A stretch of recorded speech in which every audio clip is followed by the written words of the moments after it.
नमस्कार दोस्तों, स्वागत है आपका हमारे चैनल धूप धनुषी आरती में। दोस्तों आज बात करेंगे गंधाधिवासनम के ऊपर। गंधाधिवासनम मैंने आप लोगों को अधिवास के बारे में बताया, अधिवासनम के बारे में बताया है। ये गंध्यादिवासनम है, अर्थात अधिवासनम ही जो है वही उसे ही जो है जब ये किया जाता है, जब मंत्र माध्यम से प्रयोग किया जाता है तो इसे गंध्यादिवासनम कहा जाता है। और ये मूलतः जो है ये धूप सुगंध आदि से किया जाता है। ये ना सुगंध आदि द्रव्य से ही जो है मूलतः किया जाता है। मैंने अधिवासनम के जब वीडियो बनाया था तब आप लोगों को जो है शब्दकोश से ये बता दिया था कि अधिवासनम का अर्थ होता है कि धूप आदि से सुगंधित करना, धूपित करना और प्रतिष्ठा की विधि के समय जो है धूप आदि विधि से पूजन करना। पूजन मतलब जो है शोधन आदि करना जो है, यानी कि सुगंधित करना। मूल विषय जो है वो सुगंधित करना। तो गंध्यादिवासनम आप देखेंगे पुराने जितने भी सारे पूजा की पुस्तक है, दुर्गा पूजा से लेकर किसी भी पूजा में जब अधिवासनम के विषय में कहा गया है उसे जो है वहां पर जो है गंध्यादिवासनम शब्द का जो है प्रयोग आपको मिलेगा। वहां पर जो है आपको गंध्यादिवासनम ये शब्द जो है आपको मंत्र में प्रयोग मिलेगा कि गंध्यादिवासनम अस्तु, ये जो है आपको प्रयोग में मिलेगा। असल में जो है देखिए दोस्तों, अधिवास कब किया जाता है? अधिवास मूलतः तभी किया जाता है जब जो है हम मिट्टी के प्रतिमा में जो है पूजन आदि कर रहे हैं, तो उसके पहले जो है शोधन आदि कृत्य जो है ये अधिवासनम के माध्यम से मूलतः जो है वो किए जाते थे। ये जो है प्राथमिक कार्य आप बोल सकते हैं एक प्रकार से जो है गंध्य आदि के माध्यम से जो है ना, ये एक प्रकार से शोधन यानी कि संस्कारित करना। विवाह आदि में भी ये होता था और जो कि राज तिलक आदि होता था उसमें भी ये होता था। जब भी कुछ नए तौर पर किसी भी कार्य को शुरू किया जाता था तब जो है ये अधिवासनम जो है वो किया जाता था। नित्य अधिवासनम भी होता है जिसे गंध्यादिवासनम, जैसे तिरुपति आदि वहां पर आप देखेंगे कि धूप आदि जो है एकदम ऊपर से नीचे तक एक प्रकार से कुछ वीडियो आदि आप लोग शायद देखे ही होंगे इन सारे विषयों का, या फिर फोटो में भी जो है आप लोगों ने देखा ही है कि तिरुपति देव को जब जो है स्नान कराया जा रहा है सुबह के समय जो है, तो उस समय जो है उसके पहले ये अधिवासनम आदि का विषय भी जो है वो किया जाता है। तो ये गंध्यादिवासनम का मूल विषय होता है मिट्टी के प्रतिमा जो है वो बने हैं, तो उसमें कई प्रकार के वस्तु आदि का मिश्रण है, कई प्रकार के वस्तु आदि जो है उसमें है, उसमें कई सारे स्पर्श दोष आदि है, हम बाहर से लेकर आ रहे हैं, कई सारे हाथ आदि उनमें लगे हैं। तो उनके जब हम जो है पूजन करेंगे, अर्थात मृण्मयी से चिन्मयी कहा जाता है, मृण्मयी से चिन्मयी यानी कि मिट्टी के प्रतिमा से उनके प्राण प्रतिष्ठा विधि हम करके पूजन आदि करेंगे, उपचार विधि उन्हें निवेदन करेंगे। बट उसके पहले जो है ये धूप आदि सुगंध आदि यज्ञ धूप आदि से जो है उन्हें शोधन कर लेना, उन्हें जो है शोधित कर लेना। अर्थात जो है ये जो भी सारे वस्तु आदि से प्रतिमा बने हुए हैं, जैसे हमारे यहाँ पर जो है जैसे जो खड़ आदि लगाए जाते हैं, उसके बाद बांस आदि भी उसमें होता है, कई प्रकार की मिट्टी, कई प्रकार के ये रंग आदि ये चढ़ने के बाद ही जो है प्रतिमा जो है वो पूर्ण होती है। तो ये कई सारे हाथ, कई सारे विषय का मिश्रण आदि होता है, पर हम उनके पूजन कर रहे हैं, उनके हम जब पूजन करने जा रहे हैं तो वो हमारे लिए जो है साक्षात ज्योति स्वरूप है।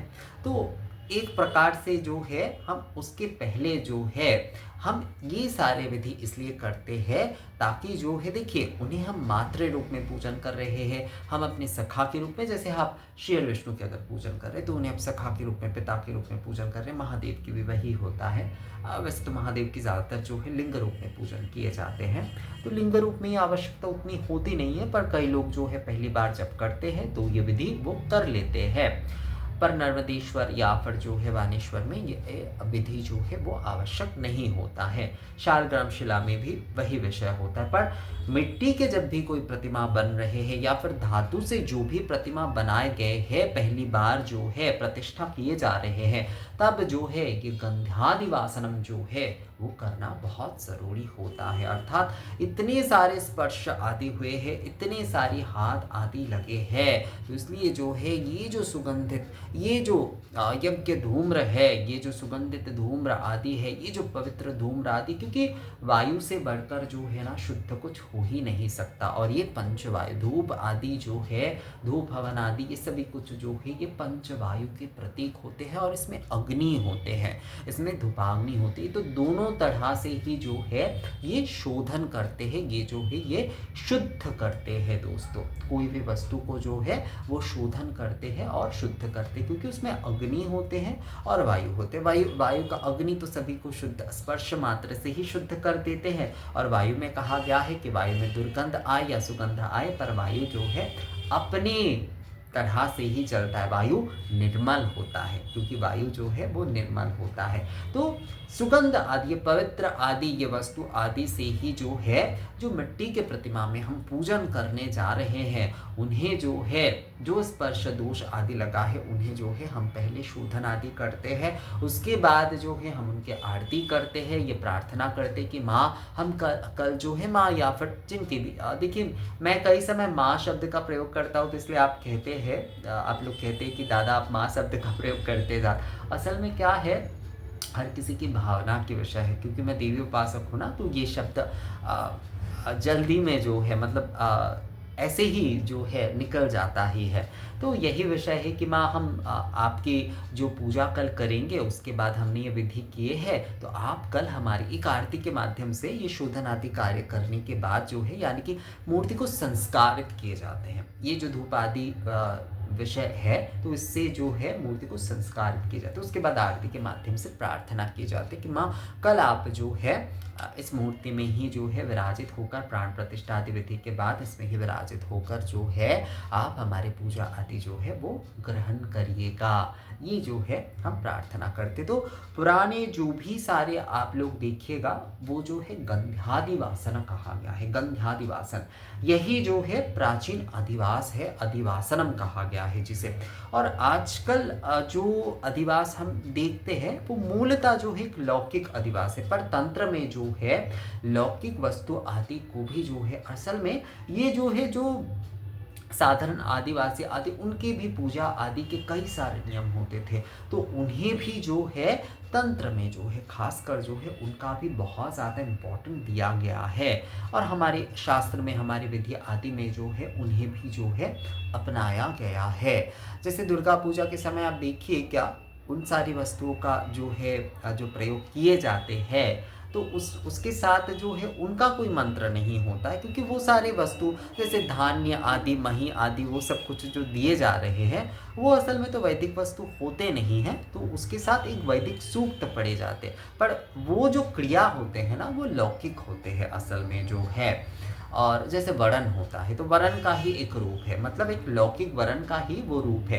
पर मूलतः अगर अधिवासनम की हम बात करें, गंध्यादिवासनम असल में क्या है, गंध्यादिवासनम अस्तु, अर्थात ये जो धूप आदि, यज्ञ धूप आदि, सुगंध आदि, ये धूपाग्नि प्रज्वलित करते हुए ये जो धूम्र आदि से जो है ये जो शोधन आदि किए जा रहे हैं, ये जो प्रतिमा बनने के बाद जो है हम पूजा से पहले ये जो शोधन कृत्य आदि कर रहे हैं, देवी गायत्री के साथ ही आप कर सकते हैं। तो ये जो शोधन आदि कृत्य आप किए जाएंगे, आप लोगों ने अगर कई सारे उपन्यास, पहले की कई सारे संस्कृत उपन्यास या फिर पुराने हिंदी के उपन्यास अगर आप लोगों ने पढ़े होंगे, तो आप लोगों को ये पता चलेगा कि जब कोई पेड़ पौधे जो है होते थे, तो उनके भी पूजन आदि के पहले जो, जैसे बेल वृक्ष की पूजन, तो उनके पहले भी बेल वृक्ष को, क्योंकि कई सारे हाथ उनमें लगते थे, कई सारे विषय होता था, तो उन्हें जो है ये धूम्र आदि से, पेड़ पौधे में कई प्रकार के कीड़े आदि हो सकते हैं, तो उन सभी के लिए जो है ये गंध्यादिवासनम, अर्थात ये जो धूप धूम्र आदि से जो है ना, उनका पहले एक ये शोधन कृत्य, संस्कार कृत्य होता था। तो ये मिट्टी के मूर्ति आदि बने हैं, कई हाथ, कई वस्तु आदि का उसमें मिश्रण हुआ है, कई विषय हुआ है। तो ये धूप आदि, ये जो यज्ञ धूप आदि गंध्यादि वस्तु आदि जो है, धूप आदि गंध्यादि वस्तु आदि जो है, उसके माध्यम से जो है सबसे पहले जो है शोधन यानी कि संस्कारित जो है वो किया जाता है। उसके बाद जो है इसे ही गंध्यादि वासनम कहते हैं, इसे ही जो है गंध्यादि वासनम कहते हैं। इस गंध्यादि वासनम के बाद ही जो है आरती आदि करने के बाद जो है यही मूल गंध्यादि वासन है, यही जो है गंध्यादि वासन। तंत्र में कहा गया है, महानिर्वाण तंत्र में खास कहा गया है कि ये जो है ये पूर्वकालीन संध्या में ये अनुष्ठित होना चाहिए। अगर पूर्वाह्न की पूजा है तो ये पूर्वकालीन संध्या में ये अनुष्ठित होगी। रात्रिकालीन पूजा में वैसे अधिवासनम का अलग से आवश्यकता नहीं होती है, केवल मात्र जो है धूप आदि से आरती करके ही जो है पूजन शुरू किया जा सकता है, जैसे काली पूजा आदि में किए जाते हैं। पर पूर्वाह्न की जो पूजन है उनके जो है पूर्व संध्या में ये करना जो है उत्तम है। अगर पूर्व संध्या में कोई नहीं कर पा रहे हैं तो सुबह जो है सूर्योदय के समय ही जो है वो कर सकते हैं, सूर्योदय के समय भी जो है वो किए जा सकते हैं। पर गंध्यादि वासनम का मूल विषय यही है, ये जो धूप सुगंध आदि वस्तु है, धूप सुगंध आदि है, उससे जो है संस्कारित करना, ये जो है शोधन आदि करना। इसलिए पुराने जितने भी आपकी पुस्तक वहाँ पर अधिवासनम के विधि में आपको चाहे गायत्री के साथ हो या फिर जो है मतलब जिनके पूजन किए जा रहे हैं उनके गायत्री के साथ हो या फिर कोई और मंत्र आदि भी उनके साथ अगर है तो वहाँ पर कहा जा रहा है गंध्यादिवासनमस्तु। अभी जैसे कि अधिवासनमस्तु केवल मात्र ही प्रयोग आप देखेंगे ज़्यादा, पर पुरानी पुस्तक में जो है ये ही उल्लेख आपको ज़्यादा मिलेगा कि गंध्यादिवासनमस्तु, गंध्यादि वासनमस्तु। तो गंध्यादि वासन ही है जो कि धूप आदि धूम्र से जो है वो किए जाते हैं। तो यही जो है गंध्यादि अधिवासनम है, यही जो है अधिवासनम है। तो मुझे लगता है दोस्तों आप लोगों को ये विषय जो है वो समझ में आ गया है। और इस बारे में अगर आप लोगों का कोई सवाल आदि है तो आप लोग मुझे कमेंट्स करके मेल करके बोल सकते हैं। मिलते हैं आपसे अगले वीडियो में, तब तक के लिए नमस्कार।